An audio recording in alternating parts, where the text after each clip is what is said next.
It's crossover Thursday here on the Locked On Podcast Network. Locked On Steelers meets Locked On Browns. Let's get into it.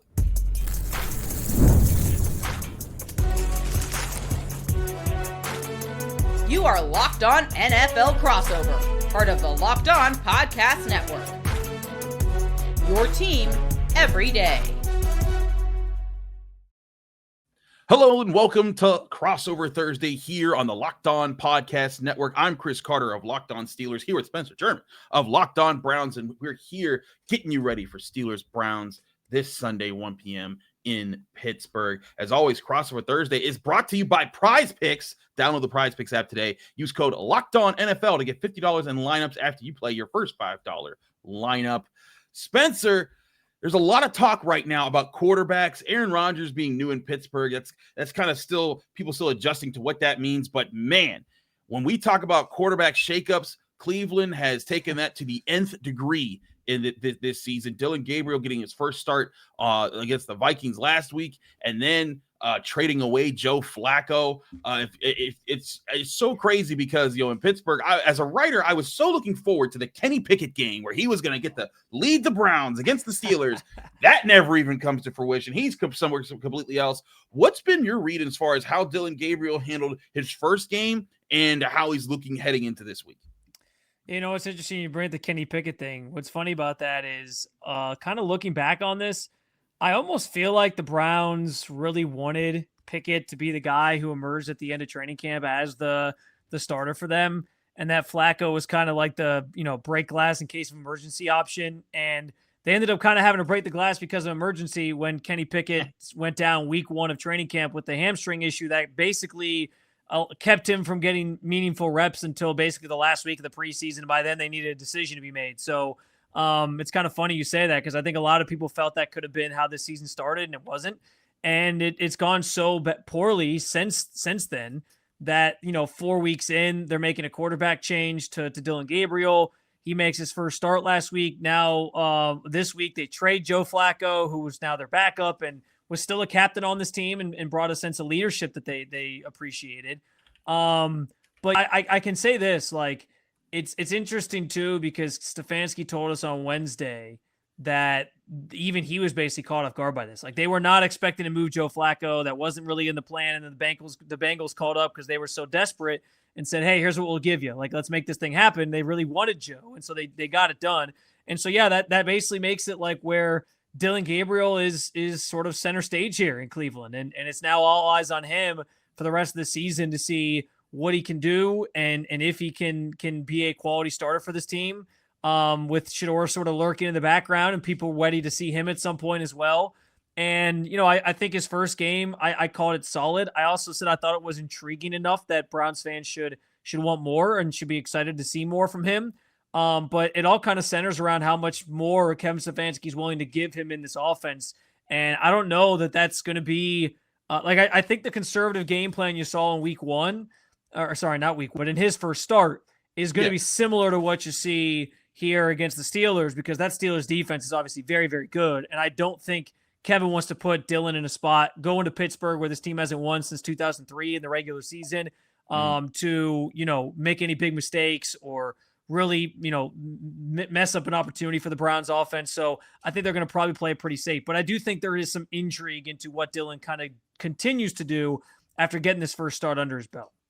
Certainly. I think that's definitely a big part of it. Against the Vikings, he went 19 of 33 for 190 yards, 2 touchdowns, no interceptions. Protecting the football was definitely a priority. Took 2 sacks. But, I looked at it and, look, there weren't a lot of hey, young buck, show us the big arm, throwing deep down the field into, splitting the cover 2. Was a lot more like, hey, take the smart reads here. We're trying to set you up, because the Vikings themselves are an aggressive defense. The Steelers just saw that the week before. And so I think it's interesting to see that. What's the temperament around Shedeur Sanders too? And I know Locked On Steelers fans are like, Chris, get to the Steelers. But Shedeur Sanders was a guy that Mike Tomlin praised a lot going into the draft class. As I told people on the show, that was a smokescreen. But last week you had him like pantomiming answers or whatever, like mouthing out answers. And, with the Dillon Gabriel starter announcement how has he been since? Have you guys talked to him? I know you were in that scrum where he wasn't really talking, but moving his mouth.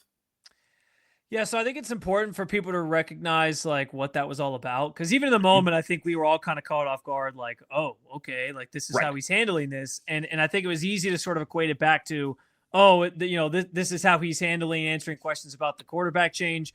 Instead, I think we all came to realize pretty quickly after that he was basically doing that in response to it started, I think, from Rex Ryan's comments last week on ESPN. I think it also extended to others who of him this season and made comments about why is this guy even talking? Why is he even being given the platform? The Browns aren't handling this, like all these different things. I think that was basically his way of saying, listen, people think I'm talking too much, so I'm just not going to talk. Now, he could have just told us he wasn't going to talk, obviously. But right. I do think like that was one of the reasons why I understand where people are coming from when they saw that. And like, I can understand where he's coming from with making that his response to some of the criticism out there, but I can also understand where people probably saw that and said, this is why he fell in the draft and why teams maybe weren't interested in him because they think that there's just this extra sideshow that goes into all this. From my perspective, I think it was fine that we were talking to a third string quarterback who's also a rookie in this class, exactly, who, with the other quarterback that was basically getting the starting job at this point. And that everybody, I think, consensusly understands, like, probably is more talented than where he was drafted. And so, yeah, like, there's an interesting story there to me, which is why I was even part of that scrum in the first place. But yeah, like, I think Shedeur is really talented. And I think the Browns right now are sort of reserved in putting him out there. Kevin Stefanski on Wednesday and talking about who's going to be the backup quarterback now. Not really committal to the Shedeur Sanders. On the unofficial depth chart, it's Shedeur Sanders. But he said he had to sort of wait till the week plays out. There's Bailey Zappi on the practice squad who they could elevate and then to the active roster and then make the backup quarterback. So they have some options there. But it really doesn't sound like it's one of those situations where it was less about what Kevin Stefanski did say and more about what he didn't say. And the fact that he wasn't willing to say, yeah, Shedeur's our backup, I think speaks to where they think he's at and how they're trying to, prioritize his development, and that maybe in that process, they don't think he's quite ready yet. So I do think he plays at some point this season, but as far as like, will he be on the field this weekend? I don't know that he's even going to be the guy who's a play away from starting or from playing. So it's an interesting dynamic there. Everyone's really chomping at the bit to see him, but I don't know. I think it's still going to be a while yet till we do. I'm definitely interested from your perspective, Chris, because we know one of the most, as we talk about quarterbacks, like one of the most polarizing quarterback situations this entire year was Aaron Rodgers, how long it took him to finally sign, and now that he's finally in the building. I think the Steelers offense has had a little bit of juice to it with Aaron Rodgers under center, but also, he's still an older quarterback, and he's not quite the same player that he used to be. So what are the early returns from your perspective on Aaron Rodgers? Aaron Rodgers, as a guy, when the Steelers were even flirting with him, I could tell you Steelers fans were up in my mentions being like, no, get this guy. And even I was thinking, like, I don't know, man, all the sideshow stuff, the Pat McAfee show, the comments, and then, he go on, Joe Rogan and make comments about vaccines and all those types of things. It brought serious questions. And it was like, man, is he going to bring that here? You saw him, kind of dismissing Robert Saleh on the sideline when he was with the Jets. And there was a lot of questions, man, is he going to want to run the show? Is he going to come in and say, all right, now you got to go get Randall Cobb, Alan Lazard, call up Jordy Nelson, see if he's doing anything. But none of that has transpired for the Steelers. He's come in, he's been a leader, but he's been that sort of leader that doesn't assume that he runs everything. He says, hey, I'm going to do what I need to do to make sure the offense is working, but he's not trying to overstep the leadership of guys like Cam Hayward, TJ Watt, guys that have been around the Steelers. And he hasn't made any Pat McAfee show appearances. He hasn't said anything that controversial. And so that's, I think, has been welcome for the Steelers. And then he's been efficient. The Steelers have the 8th best red zone offense, and a lot of it is because Aaron Rodgers has made good decisions in the red zone. And so I look at that and I think, man, this is a chance for the Steelers to finally get some coherent quarterback play with the way that he's playing right now, because I think that's where that's where the Steelers have been lacking, is that they haven't had just consistent, coherent quarterback play from anyone. And right now, Aaron Rodgers, he's averaging 2 touchdown passes a game. So the Steelers, they haven't had, efficiency there, whether it's been Russell Wilson, Justin Fields, Kenny Pickett, Mason Rudolph, Duck Hodges. It's been a minute since the days of Ben Roethlisberger, and not even old man Ben Roethlisberger. So I think that's been present there. I just think, Spencer, it's going to be really interesting for how Kevin Stefanski wants to protect his quarterback, because everyone knows Mike Tomlin and the Steelers and his time playing with the Steelers, they are 26-6 when they face rookie quarterbacks. So Dillon Gabriel going in there, and if Shedeur Sanders has to go in there, I think we're going to talk about the pass rush next, but I think that's going to be a big part of this. Is Kevin Stefanski needs to find ways to protect Dillon Gabriel from getting into the trouble the Steelers try to scheme up with their defense. Yeah, I think you're 100% right. Dillon Gabriel protecting the football. I think honestly, of all the things that went right for Dillon Gabriel last week, I think that's the number one most important thing to Kevin Stefanski. And I think that was seen in how he called that game for Dillon Gabriel, the play calls they were sort of executing, what he was asking him to do in the offense. They were heavily relying on the run game, which I think is also going to be a factor this weekend in Pittsburgh. So yeah, I think that conservative approach is going to be similar to what we see, because I think the most important thing to Kevin Stefanski, and he knows his offense right now is a mess. Haven't scored. They've gone 10 straight games without scoring 20 or more points. That's like the third longest streak, tied for the third longest streak since 2000 for teams that haven't been able to accomplish that feat. So they're sort of on uncharted territory here. But I think he understands, like, because of how bad the offense is, we cannot afford to turn the football over. And so I have to make sure that Dillon's making the right choices, being smart with the football. So I think that was a positive from last week. I think it would also be a positive if they can do that against Pittsburgh. But I also think you're going to have to score more than they have to this point to try to beat the Steelers team. And I know we'll see. We'll talk about how the defense is kind of coming to play in this one, obviously coming up. That's coming up next here on Crossover Thursday here on the Locked On Podcast Network. Locked On Steelers meets Locked On Browns. Stick with us. We'll be right back. But first, I want to remind you this show is brought to you by Mazda. Mazda crafts cars for those who do more than simply move. Mazda delivers confidence with every ride, with more IIHS top safety pick awards than anyone else. You can feel Japanese craftsmanship in every detail, from the metallic accents to available Napa leather upholstery. With all-wheel drive standard in every crossover SUV, you can drive with confidence through almost any season. Like the players, that they sweat through every detail, because when you make every move count, impossible becomes irrelevant. Mazda, move and be moved.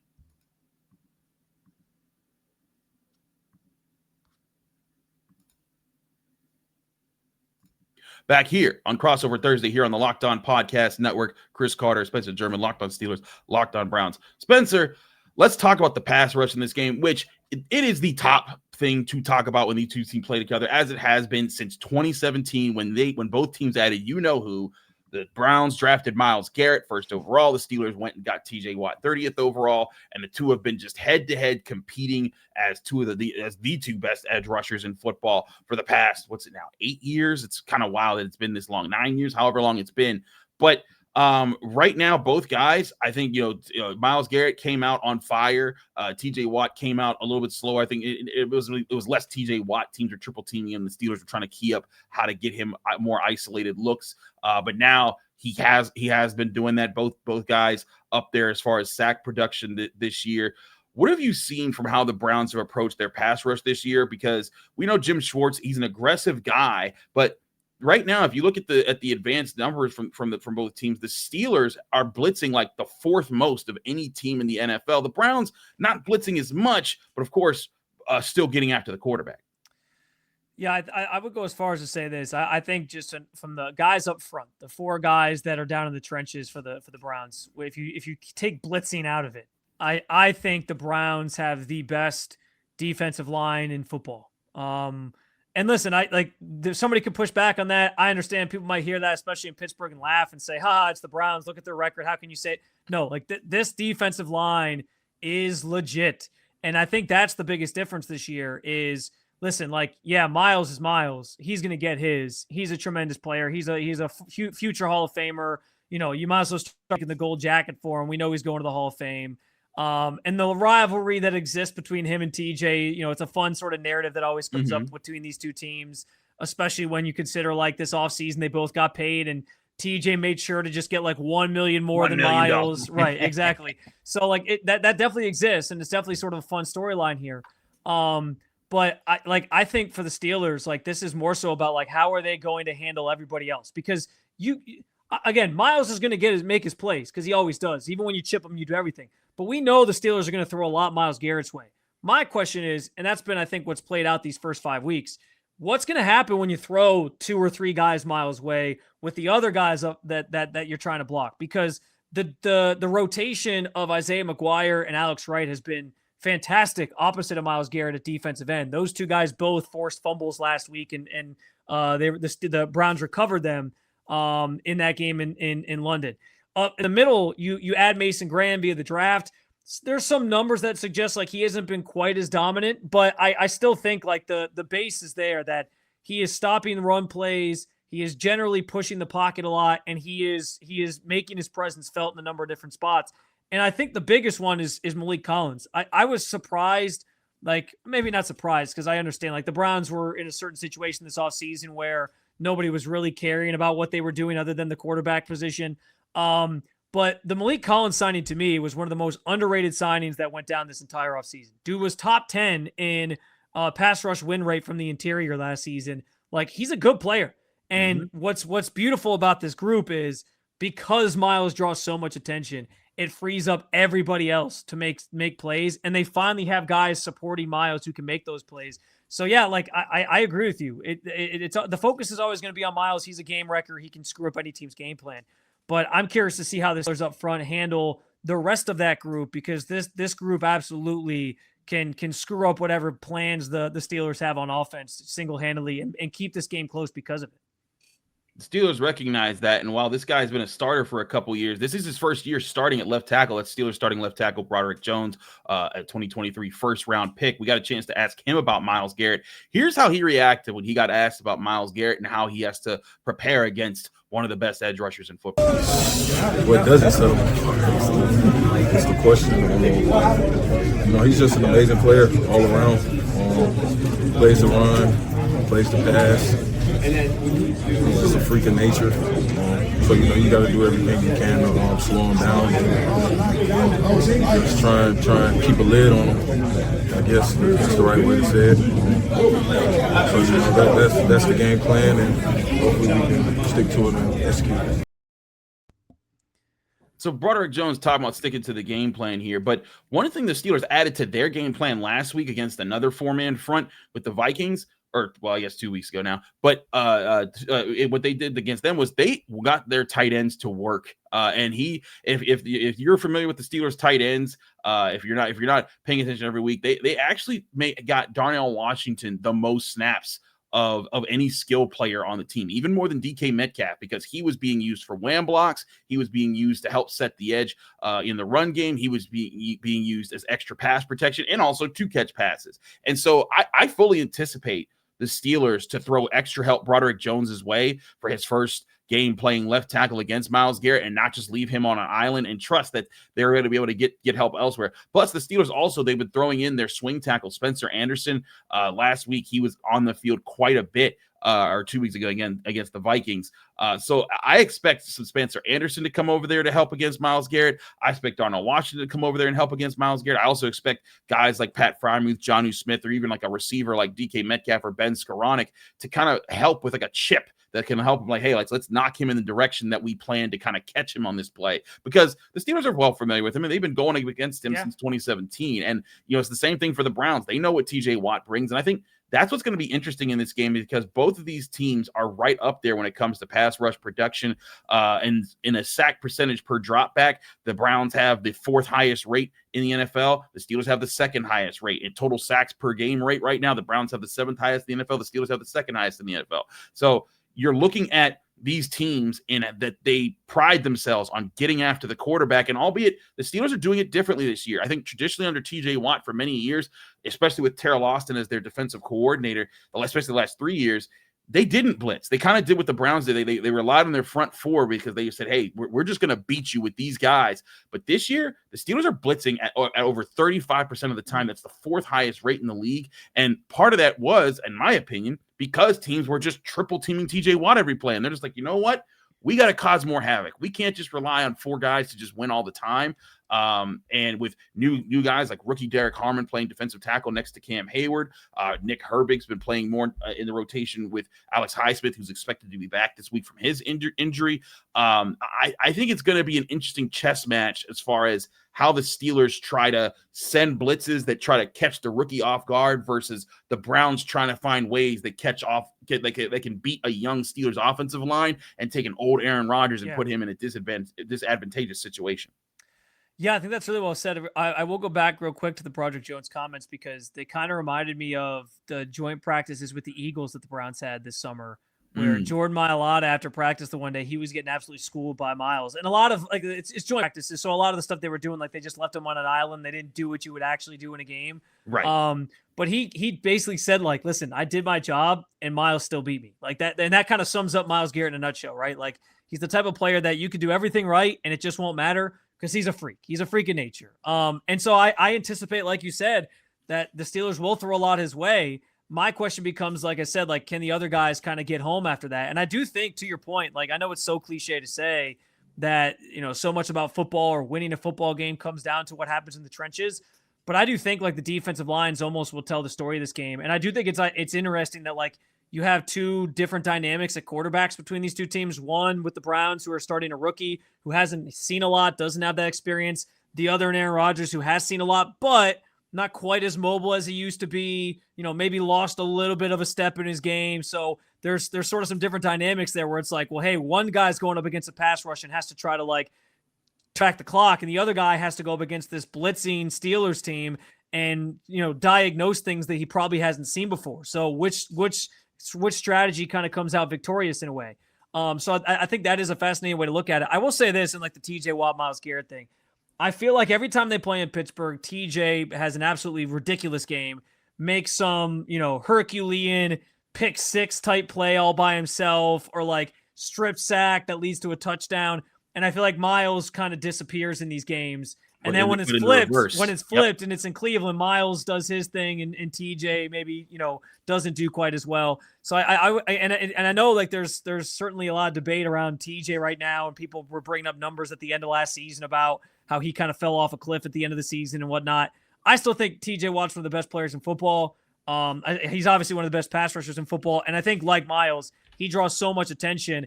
You brought it up. Like, I think guys like Herbig, I think, Highsmith, who's coming back this week, I think those guys become infinitely more important as well when TJ is going to draw a lot of attention. But I'm just kind of going into it assuming TJ is going to make some miraculous play because he always seems to do that against the Browns in Pittsburgh.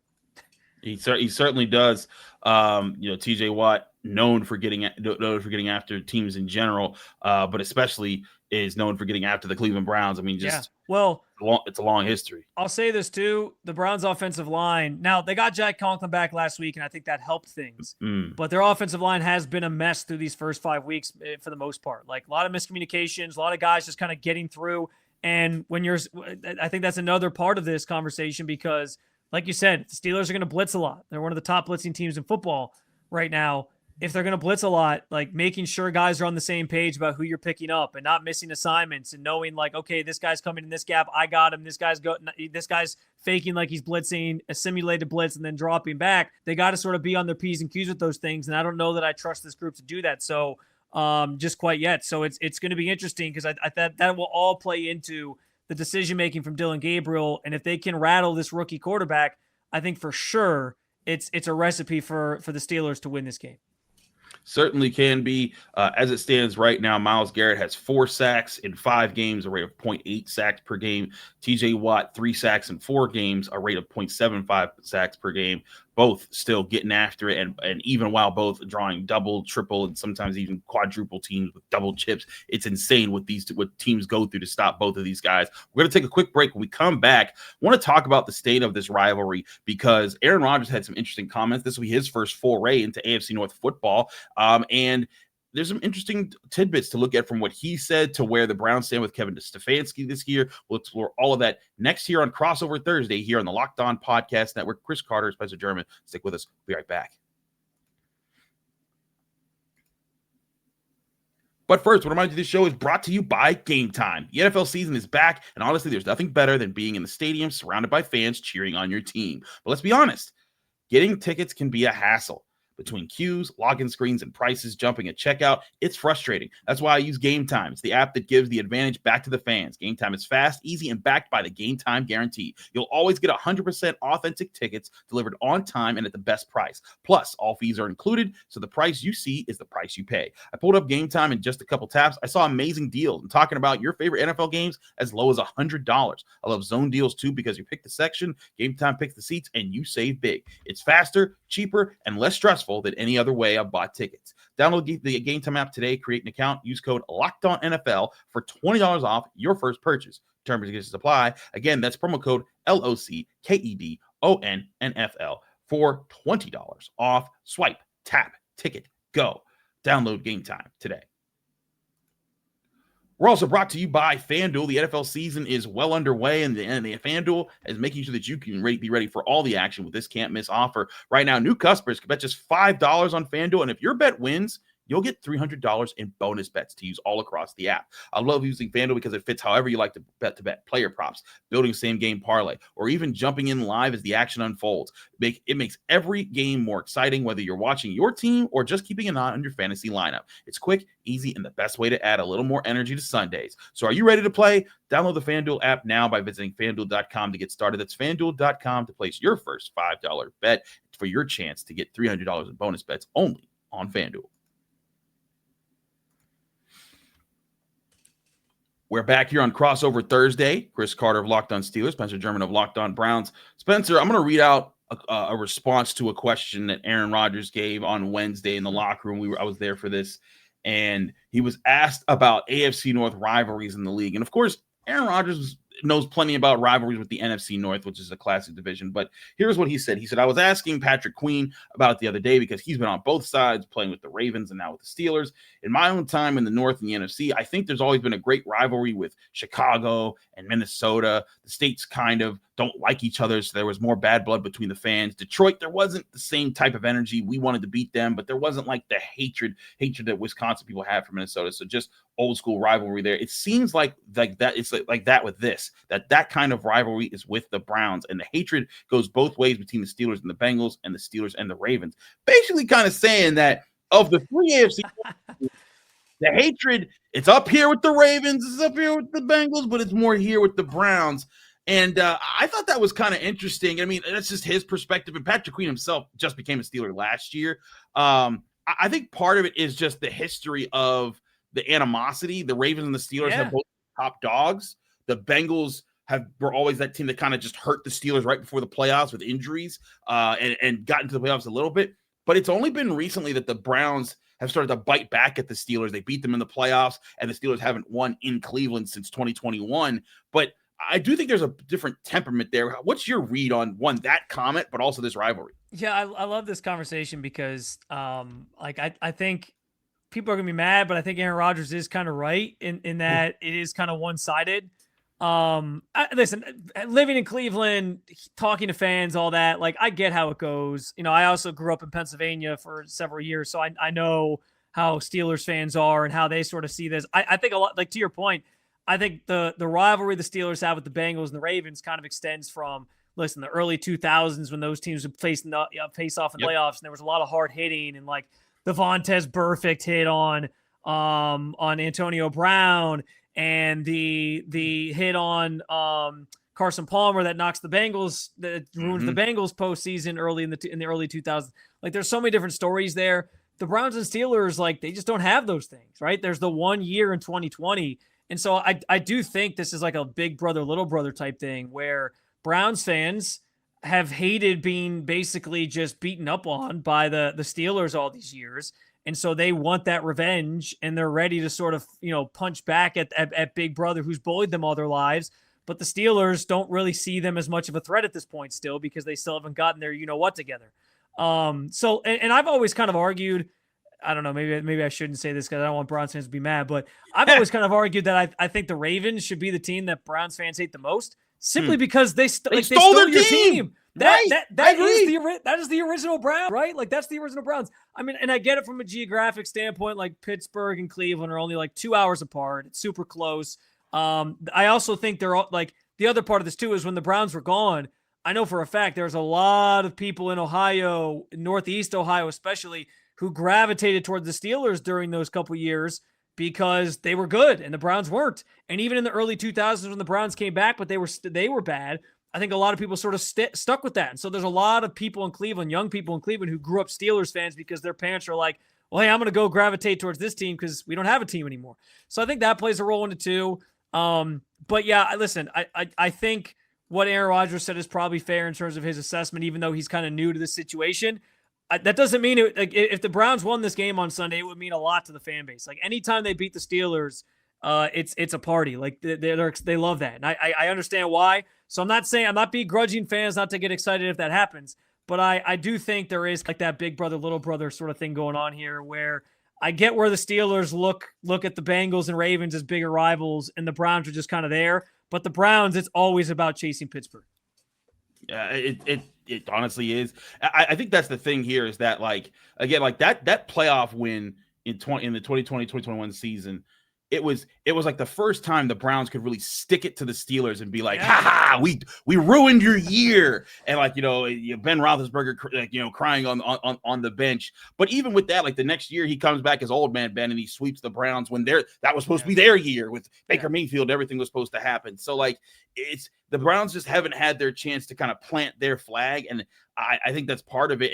And also the history, and I want to get your perspective on this, the history that the Browns have of oftentimes, and sometimes this just happens because they often play the Steelers at the end of the season, but they often fire their coaches after they lose to the Steelers historically. And I don't think it's going to happen this week. Kevin Stefanski, a two-time coach of the year, has a respect there, but the Browns, we all knew this was going to be a rebuilding year for them. I think a lot of people picked them to finish last in the division, but they're 1-4, and there's a lot of struggles and there's frustrations and things like that.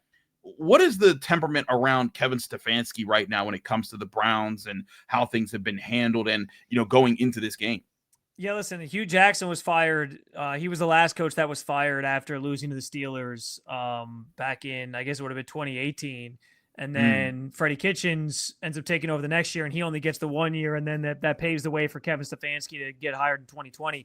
And you're right, like I've talked a lot on my podcast about how I think in general Kevin Stefanski and Andrew Berry, you could call it a pass, I guess. I think they're kind of getting a mulligan for the Deshaun thing. Like I think they'll be back next year because I think Jimmy Haslam wants to give them a chance to sort of fix this thing and get it right after the Deshaun thing. But it also can't be ignored that, especially after last week, Kevin Stefanski came under a lot of fire in that game in London for how he sort of managed things and in the offense, 10 straight games that I alluded to earlier without scoring 20 points. And he is supposed to be this great offensive coach, right? I mean, the guy that he was going against, Kevin O'Connell, had Carson Wentz and 3/5 of his offensive line gone, and he found a way to win a game. And Kevin Stefanski just can't seem to do that. I get that the talent isn't there, but at some point, like, you run out of excuses. You run out of places to blame. You are what your record says you are. You are what your offense says you are if you're Kevin Stefanski. So, again, I'm not saying he's going to get fired after this week. I think that would be wildly irresponsible for me to say.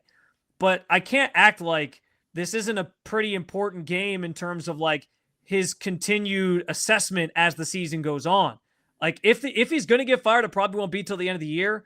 But I do think, like, going to Pittsburgh, and if this game gets ugly, especially as this Joe Flacco trade seemed to catch everybody off guard, there was kind of a malaise in the locker room on Wednesday. Like, it seemed, I don't know if that's like jet lag from London. Like, I don't know what it is. But if they go into Pittsburgh and they get absolutely steamrolled, and the offense continues to struggle as you turn to Dillon Gabriel for another game, and you're kind of pivoting to let's see what these rookies have at quarterback, like, it's going to get louder and louder and louder. Like, it'll be another sort of notch in the belt for, is this the right guy for this team moving forward? And I think it will start to tell more of that story. So, again, I don't think he's getting fired, but I do think this is another important game for Stefanski if he's going to sort of salvage this season. And even though I think he's back next year, things can change over, 12 weeks that remain on this schedule. And if it gets really bad, or if it gets bad to worse, then like I think there would be a conversation there by the time you get to the end of the season. That starts on Sunday with Pittsburgh. Absolutely. Spencer, thank you so much for joining me here on Crossover Thursday here on the Locked On Podcast Network. Please let people know where they can find you, follow you, and get more of your work. Yeah, man. At Spencito _ on the handle there. Obviously, Locked On Browns, where you can find it wherever you get your podcasts, and at the Locked On Browns YouTube channel. It's always a pleasure, Chris. I know we'll do this again later this season. I'll try to let you talk a little bit more on that one because I feel like I talked a little bit too much today. So, oh no, trust me, I talk way too much sometimes. Anyways, I'm Chris Carter of Locked On Steelers. Thank you, Spencer, for joining me here. Thank you all for joining us here on Crossover Thursday here on the Locked On Podcast Network. You can find me on all your social media apps at Carter Critiques, whether it's on Twitter, Instagram, TikTok, Blue Sky, same handle everywhere at Carter Critiques. You can read my work in the Pittsburgh Post-Gazette by going to post-gazette.com. And you can find me here, just like you find Spencer, on your Locked On Podcast Network, on your favorite podcasting apps, and on YouTube. Like this video if you enjoy it. Subscribe to this channel to get all of your Locked On Browns episodes or all of your Locked On Steelers episodes, however you found it. Be sure to tune in tomorrow as both give our predictions for the game and final looks heading into Steelers-Browns on Sunday here on the Locked On Podcast Network.